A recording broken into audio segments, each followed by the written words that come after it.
ենք այդ ճանապարհով։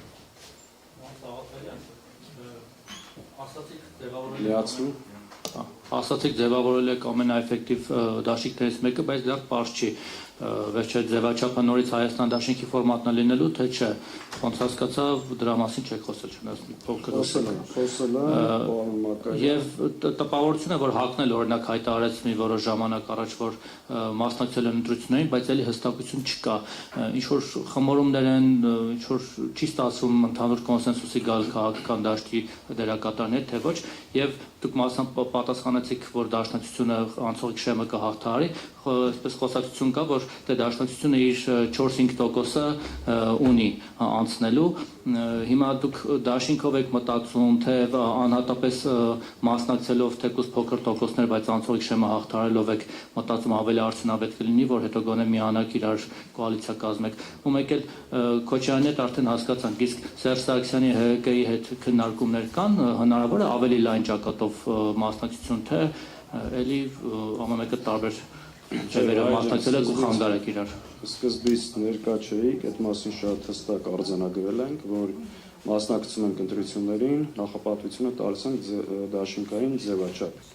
Եվ արժևորելով Հայաստան դաշինքի գործունեությունը, բնականաբար առաջիկ քննարկումները ունենալու ենք դաշինքի մեր գործընկերների հետ։ Ինչի, այսինքն ինչ եք կարծում, դաշինքը ձևավորվում է երկու կողմերի քննարկումների եւ համատեղ հայտարարության արդյունքում։ Այսինքն մենք ժողով ենք արել, որոշել ենք մասնակցել դաշինքային ձևաչափով եւ ստացել ենք ժողովից լիազորություններ, բանակցություններ վարելու ձևաչափը վերջնական որոշելու համար։ Հիմա այդ քննարկումների արդյունքում ես չեմ կարծում, որ դժվարություններ կամ մեծ անակնկալներ կլինի։ Մենք տեսնում ենք այդ հնարավորությունը, որ դաշինքի այսօրվա դաշինքի հիման վրա կձևավորենք նոր, ավելի ազդեցիկ, ավելի հավակնող դաշինք։ Ենթադրել եք, որ երբ խոսել եք Ռոբերտ Քոչարյանի հետ, որ նախնական դիմացի, որ միակողմանի չլինի։ Նախնական բնականաբար երկուստեք ցանկություն կա, բայց մենք որևէ բանակցություն մինչև հիմա այս ուղղությամբ չենք վարել, որովհետև գոյություն ունի ընթացակարգեր։ Այսինքն կուսակցությունը պետք է ունենար այդ որոշումը, որպեսզի կարողանանք այդ ուղղությամբ բանակցություններ վարել։ Ես հստակ եմ ասում, մենք առաջինը կխոսենք մեր գործընկերների հետ, կունենանք որոշակի համաձայնություններ, դրանից հետո ընդլայնման եւ մյուս հնարավորությունները կքննարկենք։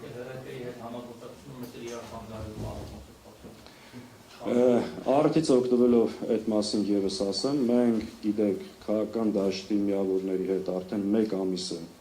մի շարք կարևորագույն հարցերի շուրջ դաշնակցությունը իրականացնում է խորհրդակցություններ եւ քննարկումներ։ Հիմնականում 5 կետի շուրջ են տեղ ունենում այդ քննարկումները, որոնցից մեկը այո, միմյանց չթիրախավորելու եւ սլակները գլխավոր թիրախի ուղղությամբ ուղղելն է եւ անկախ նրանից, ստեղել որ հստակ լինի էլի մեր դիրքորոշումը, անկախ նրանից ընդդիմադիր քաղաքական ուժերը ինչ ֆորմատով եւ ինչ ձևաչափով կմասնակցեն այս ընտրություններին, գոյություն ունեն օրակարգային եւ կարեւոր առաջնային հարցեր, որոնց շուրջ համագործակցելը կենսական անհրաժեշտություն է։ Միմյանց եկեղեցու պաշտպանություն, միմյանց չթիրախավորել, քաղբանտարկյալների հարց, ընտրությունների վերահսկողություն։ Օրինակ մեր կարծիքով ընդդիմադիր բոլոր միավորները առնվազն մի քանի հարցի շուրջ նախորդ հայտարարություն պետք է անան, որ որևէ կերպ, որևէ պարագայում չեն համագործակցելու այս իշխանությունների հետ եւ մի շարք հարցերի շուրջ պատրաստ են միմյանց հետ համագործակցելու։ Եվ այդ բանակցությունները շարունակվում են, դրանք նախընտրական բանակցություններ չեն, այլ ընդդիմադիր դաշտում դիմադրության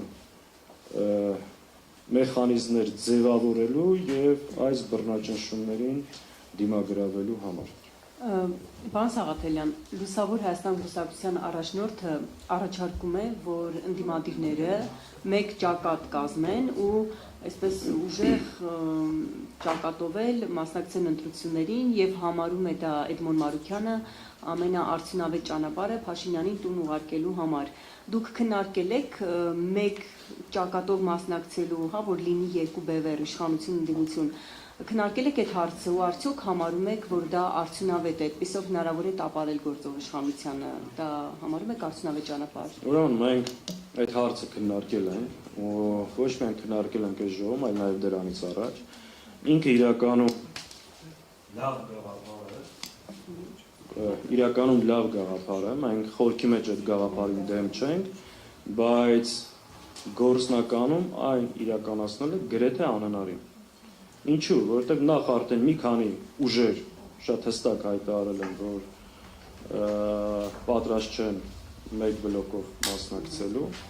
եւ երկրորդ, որ անկեղծ ասեմ, դրա արդյունավետությունն էլ 100%, ինչպես պնդում են մեր շատ գործընկերներ, 100% համոզմունք չի, որ դա շատ արդյունավետ է։ Ինչու՞,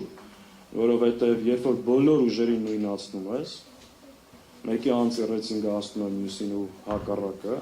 իհարկե ուժերը մեկ տեղում ես հնարավորությունները, ռեսուրսները, բայց նաև այդ նույնացնելով հանրության տարբեր շերտերից զրկում ես այլընտրանքային հնարավորություններից։ Քանի որ այդ ըստ էության գործնականում անհնար է, մեր առաջարկը հետևյալն է, որ ընդդիմադիր դաշտի ուժերը պետք է մի կողմ դնեն շատ ամբիցիաներ, տարաձայնություններ եւ մեկտեղ են իրենց ուժերն ու հնարավորությունները, ձևավորեն առնվազն 2, 3, 4 ազդեցիկ բլոկներ, որովհետեւ կարողանան նախ շեմը հաղթահարել եւ երկրորդ գրանցել ավելի արդյունավետ արդյունք մեր գլխավոր նպատակը այս իշխանության վերարտադրությունը կանխելու համար։ Հետևաբար, քանի որ հնարավորություն չկա մեկ միասնական դաշինքով, առնվազն պետք է ամեն ջան գործադրել մի քանի խոշոր բլոկ ձևավորելու համար։ Սա է մեր մոտեցումը եւ այդ բլոկների հնարավորությունը կա ու արդեն դաշտում մի քանիսը նշмарվում է։ Ու անկախ նաեւ այդ ձևաչափերի որոշումից մենք գտնում ենք, որ կան կարևոր առաջնային օրակարգային հարցեր, որոնց շուրջ պետք է համագործակցենք։